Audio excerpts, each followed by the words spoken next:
ప్రియమైన దేవుని పిల్లలారా, మరలా ఈ 9వ నెలలో మరి మనం అందరం కూడా రావటానికి దేవుడు ఎంతగానో కృప చూపించాడు.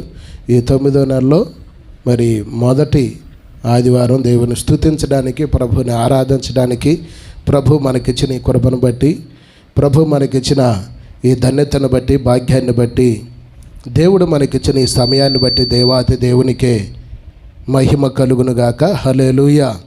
గట్టిగా ప్రభుకు స్తోత్రం చెల్లిద్దామా? ఇక్కడే ఉన్నవాళ్ళు ప్రభుకు స్తోత్రం చెల్లించండి. సంతోషంగా ఉన్నవారు దేవుని స్తోత్రం చెల్లిద్దాం.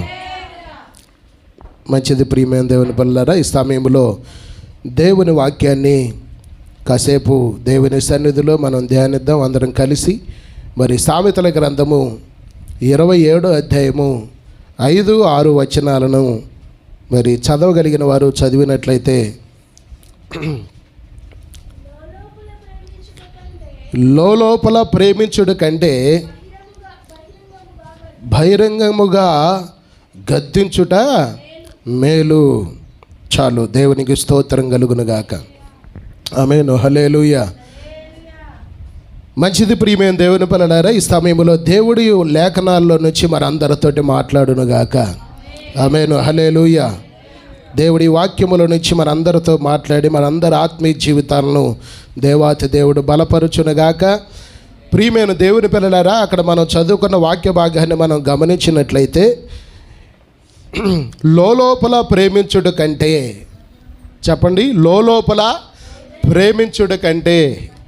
ఈరోజు ఈ వాక్య పరిచర్యకి టైటిల్ కూడా ఏందయ్యా అంటే, లోపల ప్రేమించుడు కంటే. లోపల ప్రేమించుడు కంటే మరి ఏం చేయాలంటున్నాడు ఇక్కడ దేవుడు అని అంటే, బహిరంగంగా ఏమంటూ ఉన్నాడంటే, గద్దించుట మేలంట. అంటే లోపల ప్రేమించడం అంటే ఏంది? చాలామందికి ఏముంటుందంటే, లోపల ప్రేమిస్తూ ఉంటారు, ఎవరన్నా ఏదన్నా తప్పులు చేస్తున్నా కానీ ఏం చేస్తారంట? సైలెంట్గా అలాగా ఉండిపోతారు. ఏం చేస్తారు? సైలెంట్గా అలాగా ఉండిపోతారు. ఎందుకని ఉండిపోతారంటే, వాళ్ళ మీద ప్రేమ ఉంటుందిలే కానీ ఏం చేయలేరంట? చెప్పలేరు, వారిని గద్దించలేరు, ఆ తప్పుని ఏం చేయలేరంట? ఖండించలేరు. మీరు గమనించినట్లయితే ప్రియమైన దేవుని పిల్లలారా, యేసయ్య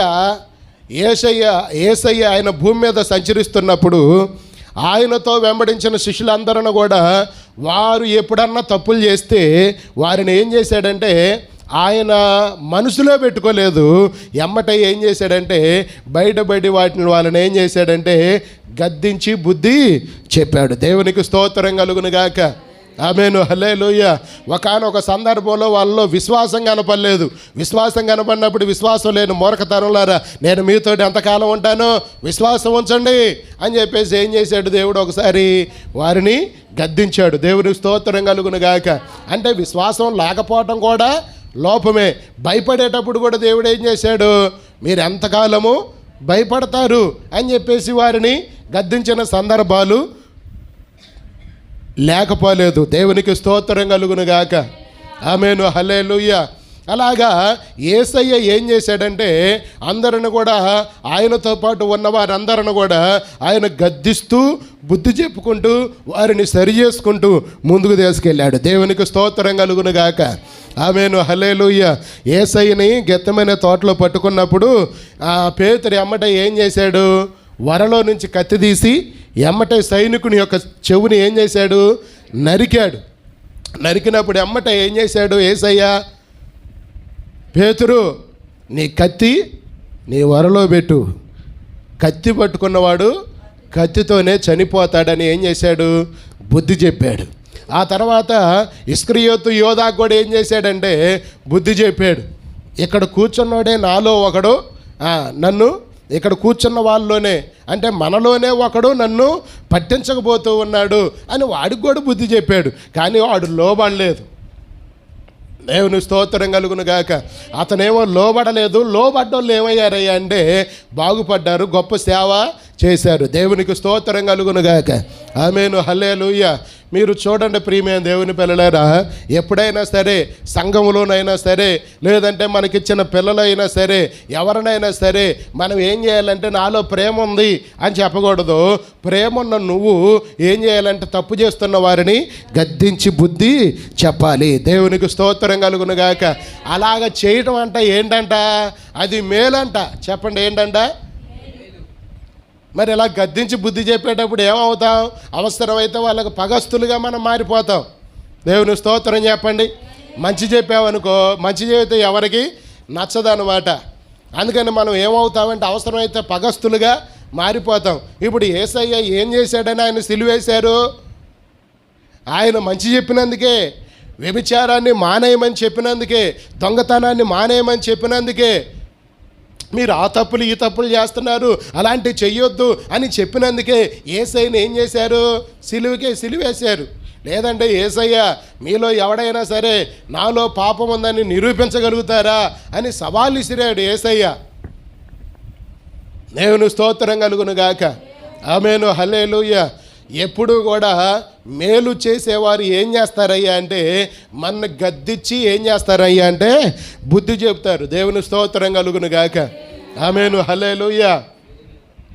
యేసయ్య అదే చేశాడు భూమి మీద ఉన్నంతకాలం. తనతో పాటు వెంబడించిన శిష్యులకి వారు తప్పులు చేస్తున్నప్పుడు, వాళ్ళు పొరపాట్లు చేస్తున్నప్పుడు వాళ్ళకి బుద్ధి చెప్పి, వాళ్ళని గద్దించి, వారిని హెచ్చరించి, వారిని సరిచేసి దేవుని కొరకు బ్రతికేటట్లుగా చేశాడు. దేవునికి స్తోత్రం కలుగునుగాక. కానీ ఇస్కరియోతు యోధాకు ఆ గద్దింపులు ఏమీ కూడా నచ్చలేదు. అందుకనే పక్కన పోయాడు. చివరికి ఏమయ్యాడు? తనకు తానే ఉరిపెట్టుకొని చనిపోయాడు. చూడండి ప్రియమైన దేవుని పిల్లలారా, ఎప్పుడైనా సరే గద్దింపు అనేది మనకి చాలా చాలా అవసరం. దేవుని స్తోత్రం కలుగునుగాక. ఇంకా అక్కడే ఉంది ఒక మాట, ఆ మాట కూడా చదువుకుందామా?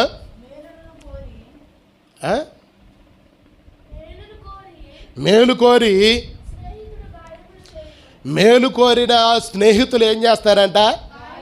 చెప్పాలి మీరు అందరూ కూడా. అమ్మా చెప్పాలి కొంచెం గట్టిగా. ఇద్దరు ముగ్గురే చెబుతున్నారు గట్టిగా. మేలు చేసేవారు ఏం చేస్తారంట? గాయాలు చేస్తారంట. దేవుని స్తోత్రం కలుగునుగాక. అంటే ఇప్పుడు నేను గద్దాయిస్తే మీరు బాధపడతారనే ఆ బాధ పెట్టుకోడంట ఎవరో గద్దించే వ్యక్తి, మేలు చేయాలనుకునే వ్యక్తి. దేవుని స్తోత్రం కలుగునుగాక. ఆమేను, హల్లెలూయా. మేలు చేయాలనుకున్న వ్యక్తి ఏం చేస్తాడంటే వామ్మో బెన్ని భయపడతాడేమో, బాధపడతాడేమో అట్ అనుకోరంట. బాధపడితేనే ఏమవుతావంట? బాగుపడతావరంట. దేవుని స్తోత్రం చెప్పండి. బాధపడితేనే బాగుపడతారు. అసలు బాధే కలగకపోతే బాగుపడటం అనేది సాధ్యం కాదు. దేవుని స్తోత్రం కలుగునుగాక. చాలామందికి ఏం కాదంటే గమనించాలా బాయ్, దేవుని స్తోత్రం కలుగునుగాక. చాలామంది ఏం చేస్తారంటే అసలు తిట్టేవారి దగ్గరకు రారు, గాయాలు చేసేవారి దగ్గరికి రారు. అక్కడ ఏందంట పగవాడు అక్కడ ఆ మాట కూడా ఉంది, చదువుతాను ఆ మాట కూడా. పగవాడంట ఏం చేస్తాడంట? లెక్కలేనన్ని ముద్దులు పెడతాడంట. దేవుని స్తోత్రం చెప్పండి. ఇస్కరియోతు యోధా కూడా ఏం చేశాడు? యేసయ్య దగ్గరకు వచ్చి ముద్దు పెట్టుకున్నాడట. ఇతను ఎవడు? యేసయ్య అమ్మడే తిరిగినవాడే. దేవుని స్తోత్రం కలుగునుగాక. నేను అంటున్నాను, మనతో ఉండేవాళ్ళు మనకి లెక్కలేనన్ను ముద్దులు ఇస్తారు చూసారా? అసలు పగస్తులు ఎవరో చెప్పండి? వీళ్ళే. దేవుని స్తోత్రం చెప్పండి. మన ఎదుటోళ్ళు మనకు పగస్తులు కాదు, వాళ్ళు మనకి మేలు చేసేవాళ్ళే. ఎందుకంటే మన లోపాలు ఎత్తు చూపించేవాళ్ళు కనుక వాళ్ళు మనకు మేలు చేసేవాళ్ళే. మన పక్కమిటే ఉండి ముద్దు పెడతారు చూసినవా? అసలు పగస్తులు వాళ్ళే. దేవుని స్తోత్రం కలుగునుగాక. మనతోనే ఉంటారు, మనతోనే తిరుగుతారు. మనం ఎక్కడికి వెళ్తే అక్కడ ఉంటారు, మనం ఎక్కడికి వెళ్దామంటే అక్కడికి వస్తారు. కానీ పగస్తులు ఎవరంట? అసలు వీళ్ళే. అసలు మనం పిలిచినా రానోళ్ళు ఉంటారు చూసారా? వాళ్ళు ఏంటంటే మనని హెచ్చరించేవాళ్ళు. అంటే మన లోపాలు చూసి, మన ప్రవర్తన చూసి, మన స్వభావం చూసి, నేను రాను, నేను రాను, అక్కడికి నేను రాను, తన స్వభావం అది, తన స్వభావం ఇది అని ఏం చేస్తారంటే వాళ్ళు హెచ్చరించేవాళ్ళు అనమాట. అసలు మేలు చేసేవాళ్ళు వాళ్ళే. దేవుని స్తోత్రం కలుగునుగాక. ఎందుకంటే హెచ్చరించేవాళ్ళు లేకపోతే, గద్దించేవారు లేకపోతే మనలో ఉన్న లోపం మనకి కనపడదు. దేవుని స్తోత్రం కలుగునుగాక. కనపడిద్దా? చెప్పండి అమ్మా, కనపడిద్దా? మనలో ఉన్న లోపం మనకు కనపడదు. మరి ఎవరు చెప్పాలి? ఎదుటోళ్ళే చెప్పాలి. నిన్ను గాయపరిచే వాళ్ళే చెప్పాలి. నీకు మేలు చెయ్యాలి అనుకున్న వాళ్ళే చెప్పాలి. కనుక మన ఎప్పుడు గాయపరిచే వాళ్ళు ఎప్పుడు వాళ్ళు ఎలాంటి వారని దేవుడు చెప్తూ ఉన్నాడంటే వాళ్ళు మనకు మేలు చేసేవాళ్ళంట. దేవుని స్తోత్రం కలుగును గాక. ఆమేను, హల్లెలూయా. చాలామంది ఏం చేస్తారంటే అసలు ఈ గద్దించే వాళ్ళంటేనే ఇష్టం ఉండదు. దేవుని స్తోత్రం కలుగును గాక. మరి పెద్దోళ్ళుగా కొన్ని అనుభవాల్లో నుంచి వచ్చారు. వాళ్ళు వచ్చి చెప్పారనుకో, కోడలుగా చెప్పినా కోడలు ఏం చేయదు, ఏందో. పోనీ కొన్ని అనుభవాల నుంచి తల్లి వచ్చి పిల్లగా చెప్పినా కానీ ఏం చేయదు, నా తెలుసులే అని అంటారు. నా తెలుసులే అంటది కోళ్ళు, నా తెలుసులే పిల్ల అంటది, నా తెలుసులే అంటాడు కుమారుడు.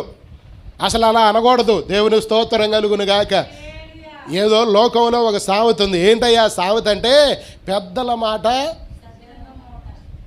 ఏంటంట, సద్దన్నం అంటే ఏంది అసలు? పెద్దల మాట సద్దన్నం.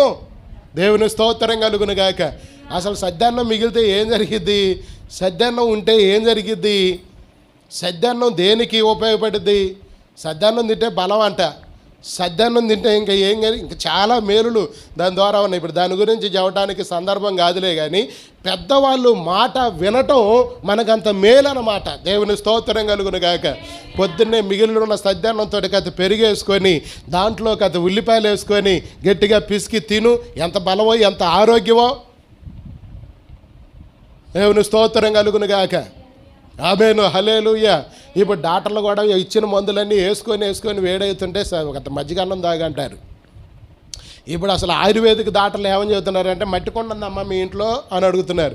ఎందుకంటే మట్టి కొండ ఉంటే దాంట్లో కాస్త అన్నం వేసి, దాంట్లో కాసిన పాలు వేసి, దాంట్లో కాస్త తోడేసి, దాంట్లో 2 పచ్చిమిరకాయలు కోసేసి, దాంట్లో 4 ఉల్లిగడ్డలు కోసేసి తింటే తెల్లారిపోతుంది. తింటే కడుపు అంతా చల్లగా అయిద్దంట. బ్యాక్టీరియా మొత్తం చచ్చిపోయిద్దంట. దేవుని స్తోత్రం కలుగును గాక. బ్యాక్టీరియా మొత్తం కూడా చచ్చిపోయి మన బాడీ మొత్తం కూడా ఏమవుద్దంట, కూల్ అయిపోయిద్దంట. బలం వచ్చేసిద్ది, శక్తి వచ్చేసిద్ది. దేవుని స్తోత్రం కలుగును గాక. అందుకనే పెద్దల మాట సద్ది మూట అని అన్నారు. అర్థమైందా మీకు? చెప్పాలి మీకు. కొంచెం అర్థమైతే మరి అర్థమైందనో ఆమెనో చెప్పాలి కదా. అర్థమైందా? పెద్దల మాట సద్ది మూట. దేవుని స్తోత్రం కలుగును గాక. కనుక పెద్దవారు చెప్పినప్పుడు ఏం చేయాలంటే, నీకు అత్తయ్యని దేవుడిచ్చాడు, లేదంటే మామయ్యని దేవుడిచ్చాడు, వాళ్ళు పెద్దలు కనుక వాళ్ళు చెప్పిన మాట మనము వినాలి. దేవునికి స్తోత్రం కలుగును గాక. నీకు ఇచ్చిన తల్లిదండ్రులు నీకంటే ముందు పుట్టారు కాబట్టి వాళ్ళ మాట నువ్వేం చేయాలి? మీరేం చేయాలి? పిల్లలు ఏం చేయాలి? వినాలి. దేవుని స్తోత్రం కలుగును గాక. 10 చదివితే చాలు నాకు అన్నీ తెలుసు అంటారు. 11లో పోతే అసలు ఇక నేను అసలు కాండ్రపాడికి నేనే పెద్దోడిని అంటారు. ఇక 12లో పోతే అసలు నందిగామ సంగతి నీకేం తెలుసు, నాకే తెలుసు అని అంటారు. దేవుని స్తోత్రం కలుగును గాక. ఇక 13లో పోతే విజయవాడ నేనే పోయేస్తా, నువ్వు పోయొచ్చేది ఏందని అంటారు. దేవుని స్తోత్రం చెప్పండి.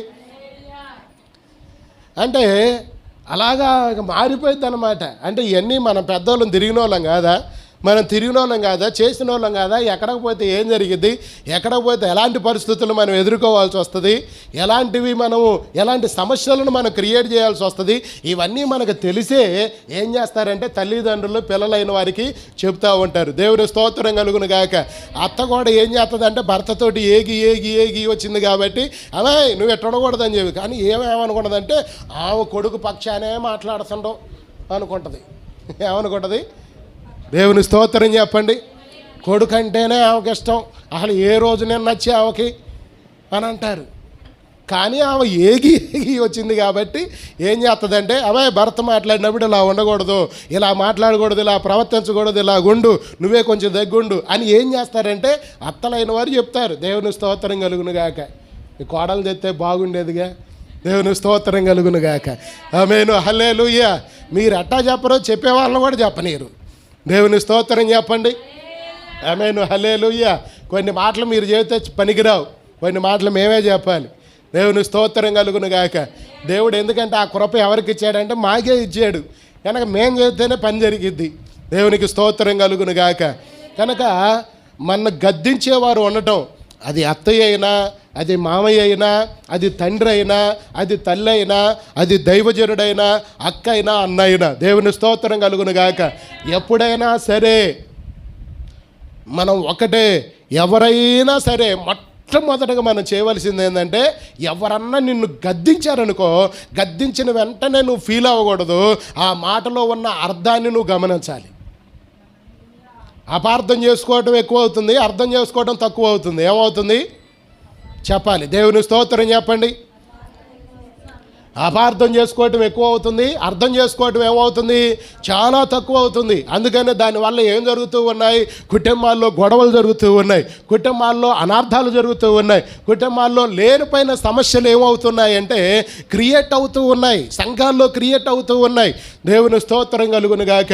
అందుకనే ప్రియమైన దేవుని పిల్లలారా, ఎవరు నిన్ను గద్దించినా, ఎవరు నిన్ను గద్దాయించినా, ఎవరు నీకు బుద్ధి చెప్పినా నువ్వేం చేయాలంటే, అసలు ఎందుకు ఈ సందర్భంలో ఈ మాట చెప్పాడు, ఇది నా మంచి కొరక, లేదంటే నన్ను కావాలనే ఇడ చేస్తుందా అని నువ్వు కొంచెం ఆలోచన చేస్తే అప్పుడు ఆ మాటకి నీకు అర్థం తెలుస్తుంది, ఇది నా మంచి కోసమే చేసిన ఆ అన్న మాట అన్న గుర్తుకొచ్చింది నీకు. దేవుని స్తోత్రం చెప్పండి. ఆమేను హల్లెలూయా. గట్టిగా ప్రభువుకు స్తోత్రం చెల్లిద్దామా. ఆమేను హల్లెలూయా. ఒకరోజు నేను ఏం చేశానంటే, ఫైనాన్స్ తీసుకొని అప్పుడు కొత్తలో నన్ను బండి తీసుకుంటే ఆయన ఏం చేస్తున్నాడంటే మాటికి ఫోన్ చేస్తున్నాడు. మాటికి ఫోన్ చేస్తుంటే నాకు కోపం వచ్చింది. నాకు కోపం వచ్చి నేను ఏమన్నానంటే, ఏంటన్నా పొదుగులు, నువ్వు గాంగ ఇచ్చినవులే కానీ, నువ్వు గాంగ సహాయం చేసినవులే కానీ, నాకు కొంచెం స్నేహితుడు కాబట్టి నేను కొంచెం మాట్లాడట్లా. సనువుగా మాట్లాడితే అప్పుడు ఆయన ఏమన్నాడంటే, ఇప్పుడు నేను గనక నిన్ను గనక ఇలాగే హెచ్చరించకపోతే నీకు భయం వచ్చిద్దా అని అన్నాడు. ఏమన్నాడు? వచ్చిద్దా? మీరు చెప్పండి, మీరు నమ్మండి. దేవుడి సన్నిధిలో నేను చెప్తూ ఉన్నాను. అప్పుడు గుర్తుపెట్టుకున్న మాట ఇప్పుడు కూడా నేను ఆ మాట నేను గుర్తుపెట్టుకున్నా. దేవుని స్తోత్రం కలుగును గాక. ఆమేను హల్లెలూయా. ఆ మాట ఇప్పుడు కూడా గుర్తుపెట్టుకొని ఎవరన్నా ఇట్లాగే అప్పులు చేసిన వాళ్ళు వస్తారు కదా, ఇసుకెత్తున్నారు అన్నాడు. ఇసుకెచ్చకుండా ముద్దు పెట్టుకుంటారు నిన్ను. దేవుని స్తోత్రం చెప్పండి. అప్పులు ఇచ్చినోడు ఇసుకెచ్చకుండా ముద్దు పెట్టుకుంటాడా? రాయ మయ్యే బంగారమే, భలేగా ఎగ్గొడుతున్నవే, బలాగా రేపు మాపు అంటున్నవే, ఎల్లుండి అంటున్నవే అని కౌగిలించుకొని దగ్గర తీసుకొని అన్నం పెడతారా బిర్యానీతోటి మనకి? దేవుని స్తోత్రం చెప్పండి. ఆడి ఇసుకిత్తేనే కదా మనకు భయం వచ్చేది. ఆడి ఇసుకిత్తేనే కదా మనలో ఉన్న బద్ధకం, సోమరతనం ఇవన్నీ పోయి డబ్బుని ఎలాగ సంపాదించాలి, ఎలా కూడబెట్టాలి, టయానికి ఎలా కట్టాలి అనే ఒక భయం వచ్చేది. దేవుని స్తోత్రం కలుగును గాక. ఆమేను హల్లెలూయా. గట్టిగా ప్రభువుకు స్తోత్రం చెల్లిద్దామా. ఆమేను హల్లెలూయా. ఇప్పుడు మీరు చెప్పండి, లోపల ప్రేమించుట కంటే, చెప్పట్లేదేంది? ఈ మాట నచ్చలేదా? అసలు ఈ ప్రసంగం నచ్చలేదా? దేవుని స్తోత్రం చెప్పండి. లోపల ప్రేమించుడు కంటే బహిరంగంగా ఏం చేయాలంట? బుద్ధి చెప్పాలి. దేవుని స్తోత్రం కలుగును గాక. ఆమేను హల్లెలూయా. అలాగ చేసినప్పుడు మాత్రమే మన పిల్లలైనా, మన సంఘములో ఎవరైనా చేసినా సరే, నేను కనపడ్డా సరే, అమ్మగారు కనపడ్డా సరే, ఎవరు కనపడ్డా సరే, మనం ఏం చేయాలంటే మనల్ని మనమే హెచ్చరించుకొని సరి చేసుకొని దేవుని సన్నిధిలో మనం ముందుకు సాగాలి. ఆమేను హల్లెలూయా. నేను అన్నిట్లో కరెక్ట్గా ఉన్నానంటే అసలు అది అబద్ధం, పెద్ద అబద్ధం అంటది. చెప్పండి, ఏం అబద్ధం అది? చాలా పెద్ద అబద్ధం అంట. చాలామంది ఏం చేస్తారో, నాకు అన్నీ తెలుసు, నాకు అంతా తెలుసు, నేను నిలబడ్డా దేవుని కొరకని అంటారు. కానీ ఉట్టిదే ఇదంతా కూడా, చాలా అబద్ధం. మన లోపాలు మనకు తెలియవు. దేవుని స్తోత్రం కలుగును గాక. అవునా కాదా? లోపాలు తెలుస్తాయా? నీ మొత్తం తెలుసా నీకు? దేవుని స్తోత్రం కలుగును గాక. కనుక ఎవరు నిన్ను గద్దాంచిన వెంటనే, లేదంటే తిట్టిన వెంటనే, దేవుని స్తోత్రం కలుగును గాక, హెచ్చరించిన వెంటనే కోప్పడమాకు. ఆ మాట వెనకున్న అర్థాన్ని గమనించు. దేవుని స్తోత్రం కలుగును గాక. నేను ఈ రోజు నుంచి చెప్తున్నాను, అపార్థం చేసుకోమాకు. అపార్థం చేసుకుంటే బాగుపడవు. అపార్థం చేసుకుంటే సమస్యలు క్రియేట్ అవుతాయి. అర్థం చేసుకుంటే నువ్వు ధన్యురాలివి. దేవుని స్తోత్రం కలుగును గాక. యేసుక్రీస్తు సమాధానం నీ మీద ఏలుబడి చేసిద్ది. ఆమేను, హల్లెలూయా. కనుక ప్రియమైన దేవుని పిల్లలారా, చెప్పండి, లోపల ప్రేమించుడు కంటే బహిరంగంగా గద్దించుట మేలు. తర్వాత మేలు కోరే స్నేహితుడు ఏం చేస్తాడంట? గాయాలు చేస్తాడు. దేవుని స్తోత్రం చెప్పండి. గాయాలు చేసేవారు నీతో ఉంటే నీకు మేలు. దేవుని స్తోత్రం కలుగును గాక. అది అత్తయ్య అయినా, దైవజనుడైనా, మామయ్య అయినా, తల్లి అయినా, తండ్రి అయినా, అక్క అయినా, అన్న అయినా, వీళ్ళు గాయాలు చేసేవాళ్ళు ఉంటారు చూసారా. వీళ్ళు ఏంటంటే మన లోపాలు చెప్పేవాళ్ళు. కనుక వీళ్ళుంటే నాకు మేలు అనండి. ఏం చెప్పవేంది? దేవుని స్తోత్రం కలుగును గాక. మన ఏం చేస్తారంట? ఇలాంటి వాళ్ళు ఉంటే గాయపరిచే వాళ్ళు ఏం చేస్తారంట? గాయాలు చేసేవారు మనకుండుట మేలు కోరి స్నేహితుడు ఏం చేస్తాడంట? గాయాలు చేస్తాడు. దేవుని స్తోత్రం కలుగును గాక. ఆమేను, హల్లెలూయా. కనుక మనకి గాయాలు చేసేవాళ్ళు ఉండాలి అని అందరూ కూడా ఉండాలా వద్దా? చివరి దాకా ఉంటూనే ఉండాలి వీళ్ళు. ఎప్పుడు దాకా? మనకి దేవుడు పిలిచే అంతవరకు వీళ్ళు ఉంటూనే ఉండాలి. వీళ్ళుంటేనే మన లోపాలు సరి చేసుకోగలుగుతాం. దేవుని స్తోత్రం కలుగును గాక. ఆమేను, హల్లెలూయా. ఇప్పుడు నేను దైవజనుడని నేను ఎక్కడ వాక్యం వినకుండా పోతానా? నేను కూడా ఇంకొక చోటకి వెళ్ళి వాక్యాన్ని విని ఏం చేసుకుంటా? నేను కూడా సరి చేసుకుంటా. దేవుని స్తోత్రం కలుగును గాక. వాక్యం అనేది సుత్తి లాంటిదంట. అంటే సుత్తి పెట్టి కొడితే ఏం కలిగిద్ది? ఏమోనండి, మాకేం తెలుసా. సుత్తి పెట్టి కొడితే దెబ్బ తగిలిద్ది. సుత్తి వంటిదంట ఆయన మాటలు. యేసయ్య మాటలు సుత్తి వంటివంట, అగ్ని వంటిదంట. దేవుని స్తోత్రం కలుగును గాక. ఇలాగా ఆయన మాటలను గురించి చాలా వర్ణించవచ్చు. దేవుని స్తోత్రం కలుగును గాక. అద్దం లాంటిదంట. చెప్పండి, ఏంటంట? అద్దం లాంటిది. కనుక దేవుని వాక్యం ఏం చేస్తుందంటే మనని హెచ్చరిస్తూ ఉంటుంది. ఆ హెచ్చరికలకు, ఆ గద్దింపులకు, ఆ మాటలకు మనం లోబడగలిగితే ఖచ్చితంగా దేవుని యొక్క ఆశీర్వాదాన్ని మనము పొందుకోగలుగుతాం. దేవుని స్తోత్రం కలుగును గాక. తర్వాత పగవారు ఏం చేస్తారంట? లెక్కలేనన్ని ముద్దులు పెడతారంట. దేవుని స్తోత్రం చెప్పండి. ఆమేను, హల్లెలూయా. పగవారు ఏం చేస్తారు? చెప్పాలి మీరు అందరూ కూడా. మొన్న హైదరాబాద్లో ఒకటి జరిగింది. ఏం జరిగింది? వాడు రోజు ఆ ఇంటికి వచ్చిపోయేవాడానంట. ఎక్కడ? కోకడపల్లిలోనే ఎక్కడో జరిగింది, నాకు సరిగ్గా ఐడియా లేదు. అక్కడే వాడు రోజు ఆ ఇంటికి వచ్చిపోయేవాడానంట. ఆ ఇంటికి వస్తాడంట, ఆ తల్లిదండ్రులతోటి సంతోషంగా, సమాధానంగా, ప్రేమగా ఉంటాడంట. ఆ పిల్లతోటి ప్రేమగా ఉంటాడంట. ఆడేం 10th క్లాస్ చదివేవాడు, ఈ పిల్లేమో 6th లేదంటే 7th క్లాస్ చదువుతుంది. ఆమేను, హల్లెలూయా. కానీ ఆ ఇంట్లో వాడే ఏం చేశాడంట? దొంగతనం చేయడానికి ఆ అమ్మాయి చూసిందని ఆ అమ్మాయిని చంపాడు. చెప్పండి అండి. కానీ చూసే వాళ్ళందరూ ఏమనుకుంటారు? రోజు ఆ ఇంటికే వెళ్తాడు ఆ పిల్లోడు, అక్కడికి వెళ్ళి వాళ్ళతో ఉంటాడు, ఆ కుటుంబంతో ఉంటాడు, ఆ పిల్లతో ఆడుకుంటాడు, వాళ్ళందరూ మంచిగా ఉండేవాళ్ళే అని అనుకుంటారు చూసేవాళ్ళు. కానీ వాడే అక్కడ ఆ కుటుంబానికి ఏమయ్యాడు? ఏవునోళ్ళలాగా నరహంతకుడుగా మారాడు. దేవుని స్తోత్రం చెప్పండి. పగవాడు లెక్కలేనన్ను ముద్దులు పెడతాడంట. ఆ ముద్దు కనుక్కుంటే దేవుని స్తోత్రం, అసలు నువ్వు జ్ఞానవంతురాలివి, జ్ఞానవంతుడు. గట్టిగా చప్పట్లు కూడా దేవుడి నామాన్ని గనపరచండి. సాతాను ముద్దు చాలా తీగుంటుంది. దేవుని స్తోత్రం కలుగును గాక. యేసయ్య ముద్దు చాలా ఘాటుగా ఉంటుంది. దేవునికి మహిమ కలుగును గాక. కనుక ఘాటుగా ఖండించేవాళ్ళు కావాలా? ప్రేమగా ముద్దు పెట్టేవాళ్ళు కావాలా? ఘాటుగా ఖండించేవాళ్ళు కావాలి. ఆమెనన్నా మీరందరూ కావాలంటే ఆమెనంట నేను. ఆమెన్. దేవుని స్తోత్రం కలుగును గాక. మంచిది ప్రియమైన దేవుని పిల్లలారా. తర్వాత అదే సామెతల గ్రంథం 28:23 చదవండి. 28వ అధ్యాయము.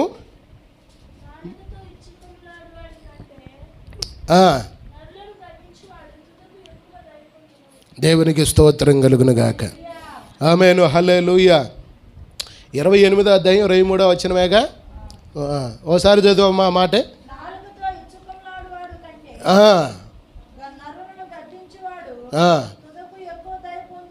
చాలు. దేవునికి స్తోత్రం కలుగును గాక. ఆమేను, హల్లెలూయా. మీరు చూడండి, ముచ్చట చెప్పేవాళ్ళు అంటే ఇక్కడ మాటలు అక్కడ మాటలు నాలుకలతో కొంతమంది చెప్తూ ఉంటారు చూసారా. దేవుని స్తోత్రం కలుగును గాక.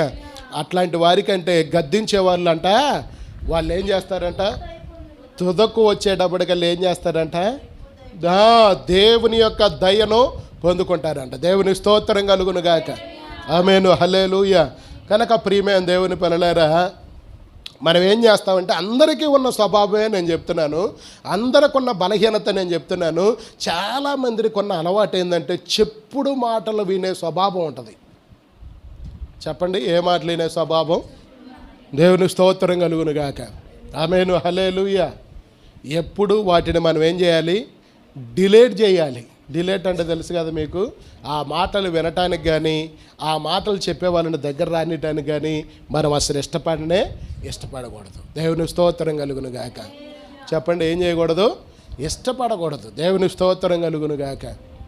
ఆమేను, హల్లెలూయా. చెప్పుడు మాటలు చెప్పింది ఎవరో? ఫస్ట్ సైతాన్ గాడు. ఎవరికి చెప్పారు?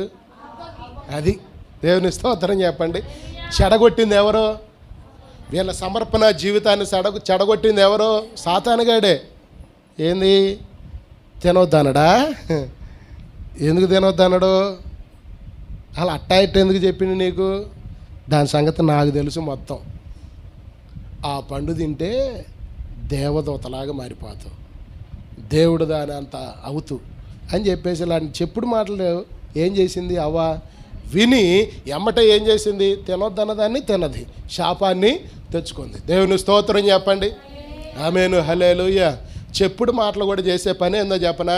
ఇదే. దేవుని స్తోత్రం చెప్పండి. చెప్పుడు మాటల వల్ల ఏమవుతుందంటే అత్తాకోళ్ళ మధ్య ఉన్న సంబంధం కానీ ప్రేమ కానీ ఇవన్నీ కూడా ఏమవుతూ ఉన్నాయి? తెగిపోతున్నాయి, దూరం అయిపోతూ ఉన్నాయి. దేవుని స్తోత్రం కలుగును గాక. తల్లిదండ్రులకి పిల్లలకి ఏం చెబుతారంటే, పిల్లగాళ్ళకి ఏం చెబుతారంటే, కాలేజీ పోయే వాళ్ళు వినాలి. దేవుని స్తోత్రం కలుగును గాక. అక్కడ ఉన్న కొంతమంది పిల్లగాళ్ళు ఏం చేస్తారంటే, ఏంటి మీ నాన్న ఈడ? మా నాన్న ఏది అడిగినా ఎత్తడు. దేవుని స్తోత్రం కలుగును గాక. ఏది మీ నాన్న అసలు పుట్టినరోజు కేక్ కూడా కట్ చేయడా? మా నాన్న 3 కేజీల కేక్ తెత్తడు. దేవుని స్తోత్రం కలుగును గాక. ఆమేను, హల్లెలూయా. ఏంటి కాలేజీలో ఇట్లాగే అది ఫంక్షన్లు ఫంక్షన్లు జరుపుకుంటా ఉంటారు. వీళ్ళు ఇళ్ళకి వెళ్ళేటప్పుడు లేదంటే ఇంటికి బాబోయే ముందో ఇట్లాంటి పార్టీలు చేసుకుంటూ ఉంటారు. ఏంటి పార్టీలకు పంపించరా మీ నాన్న? మా నాన్న అసలు పార్టీ అని చెబితే 1000 రూపాయలు అలాగ ఇచ్చేస్తాడు. ఎంత ఇస్తాడు? 1000 రూపాయలు అలాగ ఇస్తాడు. చెప్పుడు మాటలు మాట్లాడేవాళ్ళు, చెప్పుడు మాటలు చెప్పేవాళ్ళు ఉంటారు. దేవుని స్తోత్రం కలుగునుగా. కాలేజీలో ఇలా చెప్పేవాళ్ళు ఉండరా? ఉంటారు ఖచ్చితంగా. అదిగో అమ్మాయి ఊపుతుంది చూడతాల. దేవుని స్తోత్రం కలుగు. సత్యం ఒప్పుకుంది. దేవుడు నిన్ను దీవించునుగాక. ఆమేను, హల్లెలూయా. కాలేజీలో ఉంటారండి పిల్లలు, ఇలాంటి వాళ్ళు ఉంటారు. మా నాన్న అసలు ఎటు పోవాలన్నా దేశపోతాడు, ఎటు పోవాలన్నా డబ్బులు ఇస్తాడు. మా తెలీదా ఎటు పోవాలి, ఎటు పోతూ ఎటు వస్తాం మా తెలీదా? దేవుని స్తోత్రం చెప్పండి. అలాంటి చెప్పుడు మాటలు ఏం చేస్తారంటే వీళ్ళు ఇంటికి వచ్చి ఒక చూడు, ఏంది మా వాళ్ళు అందరూ పోతాడు, ఫ్రెండ్స్ అందరూ పోతుంటే ఇవా ఏంది అని అంటారు. అసలు ఇక మామూలుగా ఉండదు, ముక్కు మొత్తం తూముల్లాగా మారిపోతాయి. దేవుని స్తోత్రం చెప్పండి. ఆమేన్, హల్లెలూయా. ఎక్కడే ఉండాలా? ఎప్పుడు కంపులోనే ఉండాలా? నీ దగ్గరే ఉండాలా? ఇక మాకు ఏం లేదా, ఏం చేయలేదా, అది లేదా, ఇది లేదా అని ఏం చేస్తారంటే తల్లిదండ్రుల మీద తిరుగుబాటు చేస్తారు. దేవుని స్తోత్రం కలుగును గాక. ఆమేన్, హల్లెలూయా. కాలేజీలోనైనా తల్లిదండ్రుల దగ్గర ఎవరైనా సరే మన గద్దించేది ఎందుకంటే మన మేలు కొరకే. దేవుని స్తోత్రం కలుగును గాక. కనుక చెప్పుడు మాటలు వినేవారిని ఎక్కడ రానివ్వకూడదు? సంఘాల్లోకి సంఘంలో అలాంటి చెప్పుడు మాటలు మాట్లాడే వాళ్ళని రానివ్వకూడదు. మన కుటుంబాల్లో కూడా, మన పిల్లల జీవితంలో కూడా, మీ జీవితాల్లో కూడా ఏం రానివ్వకూడదు? చెప్పుడు మాటలు చెప్పే వాళ్ళని మన జీవితంలోకి రానివ్వకూడదు. దేవుని స్తోత్రం కలుగును గాక. ఆమేన్, హల్లెలూయా. ఎప్పుడైనా సరే కాలేజీలోనైనా సరే అక్కడ కూడా మీరు ఏం చేయాలంటే, పిల్లలైన వాళ్ళు మిమ్మల్ని తిడతారే, వాళ్ళ సవాసమే పట్టండి, వాళ్ళే చెబుతారు మన లోపాలు. అప్పుడు సరి చేసుకోవడానికి బాగుంటుంది. దేవుని స్తోత్రం కలుగును గాక. ఆమేన్, హల్లెలూయా. గట్టిగా ప్రభువుకు స్తోత్రం చెల్లిద్దామా? హల్లెలూయా. మరొక మాట కూడా మనం చదువుకుందాం. లేవియా కాండము ఇవన్నీ రెఫరెన్స్లు అన్నమాట. గద్దించేవారు, గద్దాయించేవారు, మన హెచ్చరించేవాళ్ళు కావాలి అన్న సబ్జెక్ట్ మీద నేను మాట్లాడుతున్నాను. మీరు అందరూ కూడా ఆలకించండి. లేవియా కాండము 19వ అధ్యాయం 17వ వచనం చదవండి.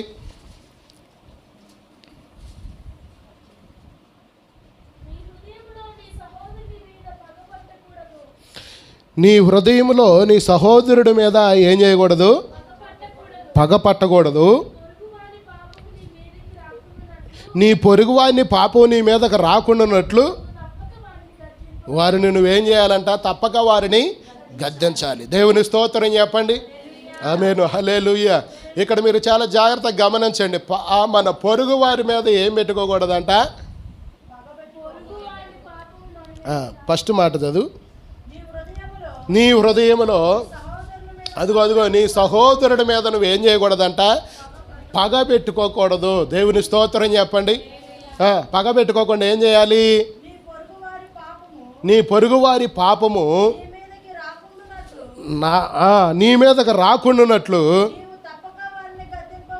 ఇదిగో దేవుని స్తోత్రం చెప్పండి. ఆమేన్, హల్లెలూయా. కృపారానియాక అస్సలు నాకు నచ్చదు. ఏదో ఒక స్వభావం కనపడినప్పుడు మనకేమనిపించిందంటే నాకు నచ్చదు, నేను పలకరియను ఆమెతోటి అని మనం ఏం చేస్తాం? ఆ లోపాన్ని మన హృదయంలోనే పెట్టుకొని తన్ని గద్దించకుండా ఏం చేస్తాం? మన పనిలో మనం వెళ్ళిపోతూ ఉంటాం. కానీ దేవుడు ఏమంటున్నాడో చెప్పనా? ఆ విషయం అంట నువ్వు గద్దించకపోతే ఆ పాపం అంట ఎవరి మీదకి వచ్చిందంట? చెప్పండి మీరు. అది దేవుని స్తోత్రం చెప్పండి. ఇప్పుడు చెప్పండి, ఏం చేయమంటారు నన్ను? ఇప్పుడు ఏం చేయమంటారు అత్తల్ని? ఇప్పుడు ఏం చేయమంటారు తల్లుల్ని? చెప్పట్లేదేంది మీరు? గద్దించాలా వద్దా? మనం అంటాం అదిగో ఆ పిల్లలు అలా కావడానికి వాళ్ళ అమ్మే కారణం అని అంటాం. ఎందుకని అంటాం? ఇదిగో ఇక్కడ ఉంది, వాక్యం ఉంది. దేవుని స్తోత్రం చెప్పండి. ఆ పిల్లల కాటానికి కారణం వాళ్ళ అమ్మే, ఆ పిల్లాడు అలా కాటానికి కారణం వాళ్ళ నానే అని మనం అంటాం. దేవుని స్తోత్రం చెప్పండి. అదిగో ఆ కుటుంబం అలా కారటానికి కారణం అత్తే, మామే అని మనం ఎందుకంటామంటే వాళ్ళ లోపాలను బట్టి ఇవి ఎక్కడ ఏలుబడి చేస్తాయంట?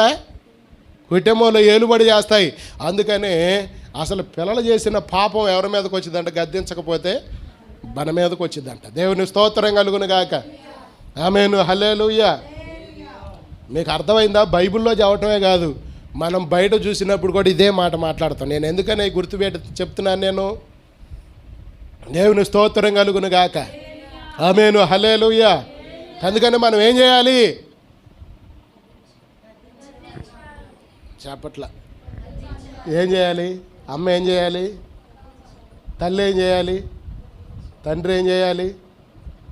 నువ్వు చెబుతున్నాయండి, నేను అడుగుతుంది నిన్ను. ఏం చేయాలి? నిదానంగా చెబుతున్నాయండి. ఏం చేయాలి? గద్దించకపోతే ఎవరి మీదకి వచ్చిందంట పాపం? నువ్వు చేసిన పాపం కూడా మా మీదకే వచ్చిందంట. దేవుని స్తోత్రం చెప్పండి. దేవుని స్తోత్రం కలుగును గాక. అందుకని మనం ఏం చేయాలి? ఖచ్చితంగా ఎస్తేరమ్మ గారు ఏం చేయాలి? గద్దించాలి. దేవునికి స్తోత్రం కలుగును గాక. గద్దించకుండా ఉండకూడదు. దానికి కూడా సమయం సందర్భం ఉండదు, అట్టా గద్దించాలి.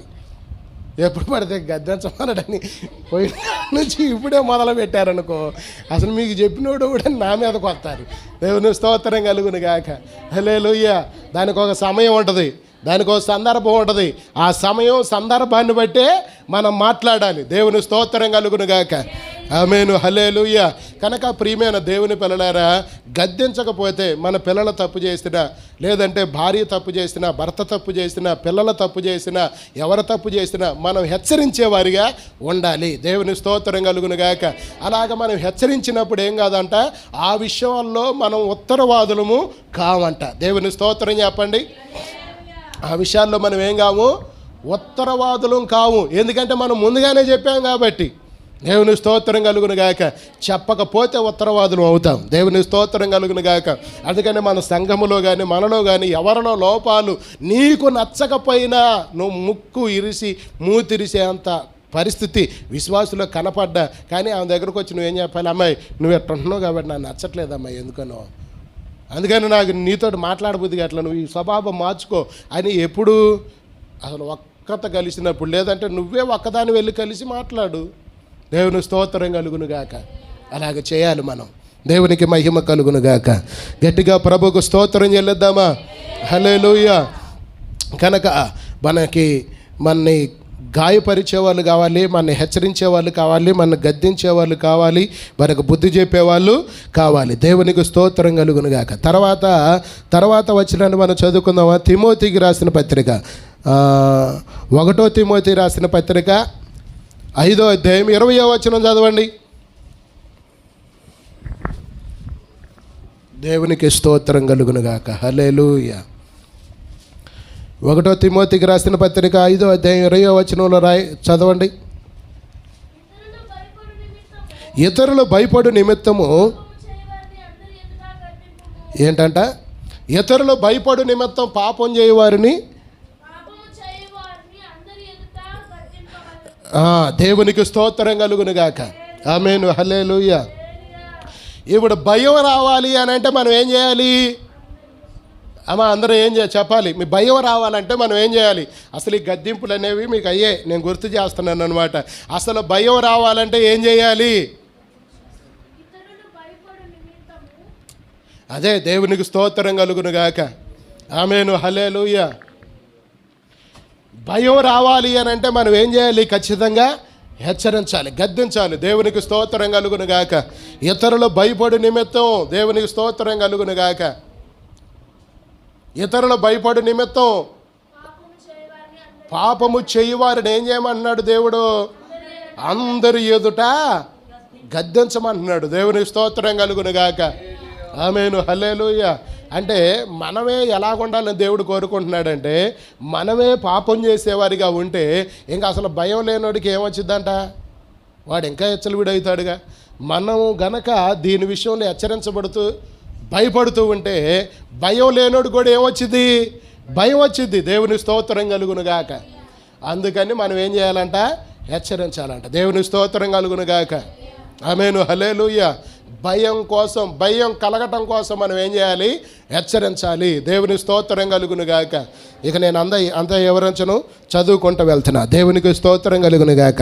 ఆ తర్వాత మత్తయి వార్త 18వ అధ్యాయము 15వ వచనం చదవండి.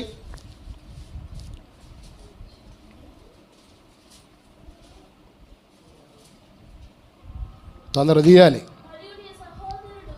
మరియు నీ సహోదరుడు ఒకవేళ నీ ఎడల తప్పిదము చేసిన ఎడల నీవు పోయి నీవును అతను ఒంటరిగా ఉన్నప్పుడు అతను గద్దింపుము. దేవుని స్తోత్రం చెప్పండి. ఆమేన్. హల్లెలూయా. గట్టిగా ప్రభువుకు స్తోత్రం చెల్లిద్దామా? ఇది ఎలాగుంది? ఒకవేళ నీ సహోదరుని ఎడల తప్పిదము చేసిన ఎడల అతను ఒంటరిగా ఉన్నప్పుడు నువ్వు వెళ్ళి గద్దించు. దేవుని స్తోత్రం కలుగునుగాక. కానీ మనం అట్ట చేయం. నిన్న అట్ట అనడా పాదం పాని ఏం చేస్తారు? ఇది ఇట్ట దోపి ఏం చేస్తారు? ఇంకా మన వాళ్ళందరినీ పోగు చేసుకొని బయటికి రా, ఏందో అన్నం అంటగా బయటికి రా అని మనం ఏం చేస్తామంటే ఇక పిలుస్తూ ఉంటాం అన్నమాట. దేవుని స్తోత్రం కలుగునుగాక. అని ఈ పనులు చేయకూడదంట. దేవుని స్తోత్రం కలుగునుగాక. ఒకవేళ తప్పిదం చేస్తే కొంతమంది ఏం చేస్తారంటే గంభీరంగా గద్దించిన కొంతమంది సరి చేసుకోగలుగుతారు, కొంతమంది అట్ట ఇష్టపడరు. నేను ఒంటరిగా ఉన్నప్పుడు చెబితే బాగుండుగా అనుకుంటారు. అలాగ ఫీల్ అయ్యే వారికి మనం ఎక్కడ చెప్పాలి? ఒంటరిగానే వెళ్ళి చెప్పాలి. దేవుని స్తోత్రం కలుగునుగాక. ఎందుకంటే వాళ్ళకి ఫీలింగ్ ఎక్కువ ఉంది కనుక. దేవుని స్తోత్రం చెప్పండి. ఆమేన్. హల్లెలూయా. గట్టిగా ప్రభుకు స్తోత్రం చెల్లిద్దామా? ఆమేన్. హల్లెలూయా. కనుక ప్రియమైన దేవుని పిల్లలారా, మనము ఎవరైనా సరే మన ఎడల తప్పిదం చేస్తే వారి దగ్గరికి వెళ్ళి ఒంటరిగా ఉన్నప్పుడు వాళ్ళతో కలిసి, అమ్మాయి నాకు అందుకనే కోపం వచ్చింది, అందుకనే నేను అలా అందుకనే నేను అలాగ ప్రవర్తించాను, ఒకవేళ దీని విషయంలో నువ్వు ఏమన్నా బాధపడితే మరి క్షమించు, కానీ నువ్వు ఈ పద్ధతిని మార్చుకోవాలి. దేవుని స్తోత్రం కలుగును. కానీ ఈ స్వభావమును నువ్వు ఖచ్చితంగా మార్చుకోవాలి. ఆ స్వభావమును బట్టే మన ఇద్దరికి సమస్య వచ్చింది. ఆ స్వభావమును బట్టే దేవునికి నీకు సంబంధం కూడా తెగిపోయింది. అందుకనే నువ్వు సరి చేసుకో. నేను అందుకని అలాగా మాట్లాడాను. ఏదన్నా నేను మాట్లాడిన దాంట్లో తప్పు ఉంటే క్షమించు, అయిపోయింది. దేవుని స్తోత్రం కలుగును గాక. ఇక చివరి వచనాన్ని చదువుకొని పరిచర్యను మనం ముగించుకుందాం. హెజ్కేలు గ్రంథం 3వ అధ్యాయం 17వ వచనం చదవండి. 17, 18. హెజ్కేలు గ్రంథము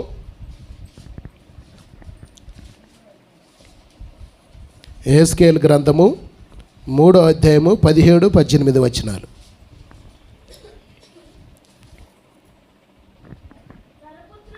నరపుత్రుడా, ఇశ్రాయేలుకు నిన్ను ఏం చేశానంటున్నాడు దేవుడు. ఎక్కడ మీరు అందరూ గమనించాలి. అందరూ నా వైపు చూడండి. చివరి వచనం. దేవుని స్తోత్రం కలుగును గాక. ఇశ్రాయేలు ప్రజలందరికీ, నరపుత్రుడా, నిన్ను ఇశ్రాయేలు ప్రజలందరికీ కావిలివాడిగా నేను నియమించాను. కాబట్టి నీవు నా నోటి మాట ఆలకించి నేను చెప్పిన దాన్ని బట్టి ఏంటంట, వారిని హెచ్చరిక చేయండి. దేవుని స్తోత్రం చెప్పండి. ఆమేను, హల్లెలూయా. ఇప్పుడు యెహెజ్కేలుని ఇశ్రాయేలుకి ఏం చేశాడంట, కావిలివాడిగా చేశాడనండి. అందరూ కూడా మీరు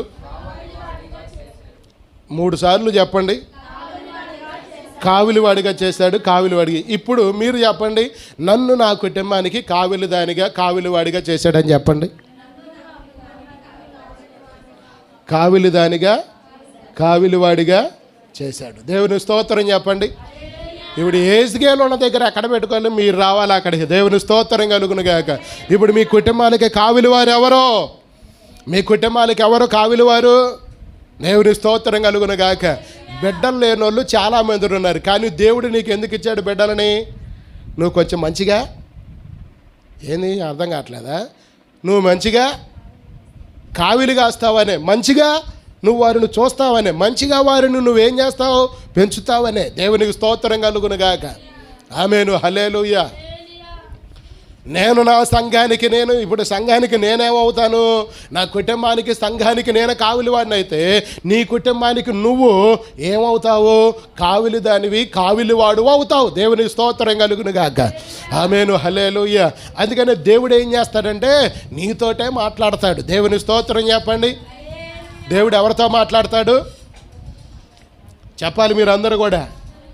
ఇశ్రాయేలు ప్రజలందరూ కూడా ప్రవక్త ఒక్కడే ఉంటాడు. ప్రవక్తతోటే వాళ్ళందరితో మాట్లాడాలనుకున్నప్పుడు దేవుడు ఎక్కడికి వచ్చి మాట్లాడతాడు చెప్పనా, ఆ ప్రవక్త దగ్గరకు వచ్చి మాట్లాడతాడు.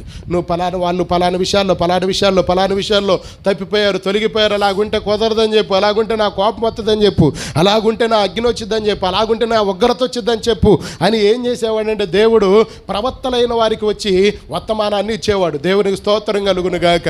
ఎందుకంటే ఇశ్రాయేలు ప్రజలందరికీ ఎవరయ్యా పెద్దయ్యా అంటే ప్రవక్తే. రాజు కూడా ప్రవక్త చెప్పిన మాటే వినాలి. దేవునికి స్తోత్రం కలుగును గాక. మీరు చరిత్ర చూసుకున్నట్టయితే సౌలు కూడా సాముయేలు మాటే వినాలి. మాట విననప్పుడు తనకు దెబ్బతిన్నాడు. తర్వాత దావీదు కూడా ఎవరైనా నాతాను ప్రవక్త ద్వారా నడిపించబడ్డాడు. దేవునికి స్తోత్రం కలుగును గాక. అట్లా మనకు కూడా ఒక ప్రవక్త ఉన్నాడు. ఆయనే నజరేయుడైన యేసు. గట్టిగా చప్పట్లు కొట్టి దేవుడు నామమును గణపరచండి. ఆమేను, హల్లెలూయా. నీకు చెప్తాడు నీ కుటుంబం గురించి, నీకు చెప్తాడు నీ పిల్లల గురించి, నీకు చెప్తాడు నీ భర్త గురించి, నీకు చెప్తాడు నీ భార్య గురించి, నీకు చెబుతాడు నీ పిల్లల గురించి. వర్తమానం నీకు అందినప్పుడు నువ్వేం చేయాలంట, వారిని హెచ్చరించాలంట. దేవునికి స్తోత్రం కలుగును గాక. ఆమేను, హల్లెలూయా. ఆయన నిన్ను ప్రేమించాడంటే నీకు కలిగిన దాన్ని అంతటిని ఆయన ఏం చేశాడు, ప్రేమిస్తూ ఉన్నాడు. ప్రేమించాడు అంటదానికి నిజం కాదా? అబ్రహామును వదిలి లోతు భార్య పిల్లలు సొదొమ గొమొరాలో ఉన్నా కానీ అక్కడ ఆ పట్టణం మీదకి అగ్ని గంధకాలు చేద్దాన్ని నేను కాల్చివేయబోతూ ఉన్నానని ఎక్కడికొచ్చి చెప్పాడు? అబ్రహాముకు వచ్చి చెప్పాడు. దేవుని స్తోత్రం కలుగును గాక. ఆమేను, హల్లెలూయా. గట్టిగా ప్రభువుకు స్తోత్రం చెల్లిద్దామా? పోయిన ఆదివారం ఏం జరిగిందంటే మా అమ్మకి భయంకరమైన గుండెల్లో నొప్పి వచ్చింది. ఆ నైటు నాకు ఒక కల వచ్చింది. బెన్నీ వచ్చి భయంకరంగా ఏడుస్తూ ఉన్నాడంట. ఏంట్రా ఏడుస్తున్నావని నేను అంటున్నాను. అంటే నాకు తలనొప్పి భయంకరంగా ఉంది అని చెప్పేసి అని వాడు చెప్పి ఏడుస్తున్నాడు. నేను గబాలను ఉలిక్కిపడి లేచి ఇంకా ప్రార్థనలో కూర్చున్నా. ఖచ్చితంగా 3 అప్పుడు వచ్చింది ఆ కళ. దేవుని స్తోత్రం కలుగును గాక. ఆ తెల్లారి పొద్దునే మా అమ్మ లెగిచి ప్రభు దగ్గరికి వెళ్ళి, నాకు భయంకరంగా గుండెల్లో నొప్పి వస్తుందిరా, నేను తట్టుకోలేకపోతున్నానని చెప్పింది. చెప్పిన తర్వాత నాకు చెప్పాడు ప్రభు వచ్చి. నాకు చెప్తే నేను వచ్చి మా అమ్మని అడిగా. అవును, నేను అసలు తట్టుకోలేకపోతున్నానని ఏడుస్తుంది. మళ్ళీ నేను అడుగుతున్నప్పుడు కూడా సరే, మా అమ్మకి ఎప్పుడు తరచుగా గుండెల్లో నొప్పి వస్తుంది కాబట్టి నేను అట్లా అనుకున్నా. అయితే దేవునికి స్తోత్రం కలుగును గాక. సరే, రేపు మంగళవారం వెళ్దాంలే అని నేను అన్నా. సరే, మంగళవారం కాదులే, ప్రార్థనకు పోయి వచ్చిన తర్వాత పోయేద్దామని ప్రభు అన్నాడు. ప్రభు కేఎంఆర్ హాస్పిటల్కి తీసుకొని వెళ్ళిండు. ప్రార్థనకి వెళ్ళి వచ్చి పోయిన తర్వాత అక్కడ తీసుకొని పోతే ఈసీసీ తీస్తే ఈ ఎడం చేతి వైపు పంపు అసలు పనిచేయట్లా. గుండె గ్యాస్ ఏమవుతుందంటే భయంకరంగా తంతుందన్నమాట. ఆ సీసీలో ఇట్లా, దాంట్లో ఇట్లా ఈసీసీలో ఏముంటుందంటే ఈసీసీలో ఇట్లా గీతలు, ఆ గీతలు కరెక్ట్గా రావాల్సినవి మొత్తం బెండులో వచ్చేసినాయి. అంటే పంపు పని చేయట్లే. అప్పటికే కాలు నొప్పి వస్తుంది. ఇంకెమ్మటే వాడు ఏం చేశాడంటే మరలా అక్కడ చూపించి మరలా ఇక్కడ తీసుకొని వచ్చాడు. మళ్ళీ మా అన్నయ్య దగ్గర చూపించాడు. మా అన్నయ్య కూడా ఏమన్నాడంటే, ఇది కొంచెం తేడాగా ఉంది, అర్జెంటుగా విజయవాడ తీసుకెళ్ళమని. కేఎంఆర్ హాస్పిటల్లో కూడా విజయవాడ తీసుకెళ్ళమన్నారు. తర్వాత చంద్రలపాడు వచ్చి ఆర్ఎంపీ డాక్టర్లు కనుక్కుంటే వాళ్ళు కూడా ఏమన్నారంటే, చంద్రలపాడు అది విజయవాడ అర్జెంటుగా తీసుకెళ్ళమన్నారు. అప్పటికప్పుడు నేను కారు తీసుకొని వెళితే ఖచ్చితంగా మీరు నమ్మండి, ఎగ్జాక్ట్గా దేవుడు అక్కడికి పోయి హాస్పిటల్కి అలా వెళ్ళాం. భయంకరమైన చెమటలు పెడుతూ ఉన్నాయి. ఎమ్మటే బండి తీసుకొచ్చి బండిలో కూర్చోబెట్టి లోనకి తీసుకెళ్ళి గబాలు ఇండిషన్లు చేసిన తర్వాత అప్పుడు కంట్రోల్ అయింది. ఇక పూర్తిగా నీరసం అయిపోయింది అనమాట. చెమటలు పెట్టే స్టార్ట్ అయిపోయింది. ఇక నాకు భయం వేసింది. అసలు అక్కడికి వచ్చిన కారు ఇటు పెట్టాను, ముందే దేశరారా అన్నా నేను, ఇంతే అన్నా నేను.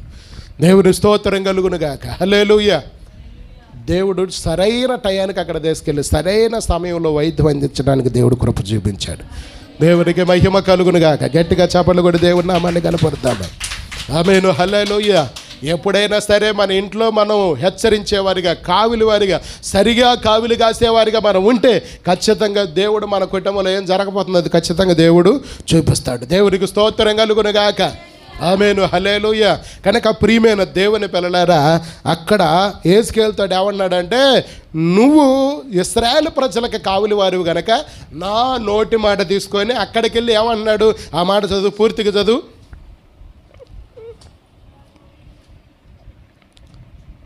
ఇంతలోనే బైబిల్ మూసారా ఏంది?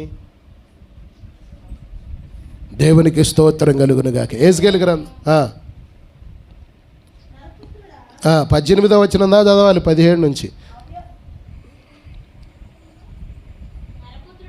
నరపుత్రుడా, ఇశ్రాయేలులకు కావలిగా నిన్ను నియమించి ఉన్నాను, కాబట్టి నువ్వు నా నోటి మాట ఆలకించి నేను చెప్పిన దాన్ని బట్టి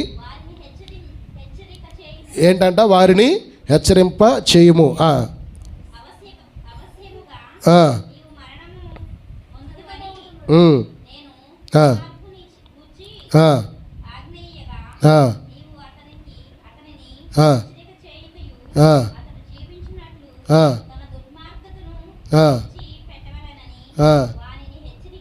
వారిని హెచ్చరిక చేయకయు ఉన్నని ఎడల ఆ దుర్మార్గుడు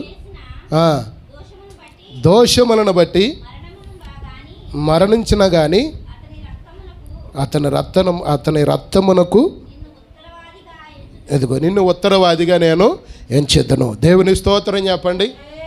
ఇక్కడ కూడా ఆ దుర్మార్గుడి కంట నువ్వు దుర్మార్గుడుగా ఉన్నవరా, నువ్వు ఈ పనులు చేస్తున్నావు, ఆ పనులు చేస్తున్నావు అని చెప్పకపోవటం కూడా ఏంటంట మనకే ఉత్తరవాదులు అంట. వాడు చేసిన దుర్మార్గతను బట్టి, వాడు చేసిన దోషములను బట్టి వాడు చచ్చిపోతే వాడి రక్తానికి మనమే అపరాధులం అవుతామంట. అంటే ఉత్తరవాదులు అవుతాం. అంటే దానికి బాధ్యత మనం వహించవలసి ఉంటుందంట. దేవుని స్తోత్రం కలుగును గాక. అందుకనే ప్రియమైన దేవుని పిల్లలారా, మన కుటుంబంలోనే కానీ మన సంఘములోనే కానీ నీ బంధువులైనా కానీ లేదంటే నీకున్న ఇరుగు పొరుగు వారే కానీ వారు అలాగ ప్రవర్తించినప్పుడు నువ్వు సువార్త పరంగానే ఖండించాల్సినంత అవసరం లేదు, ఇలాగ ఖండించుకుంటూ కూడా నువ్వు వెళ్ళొచ్చు. దేవుని స్తోత్రం కలుగునుగాక. ఆమేను, హల్లెలూయా.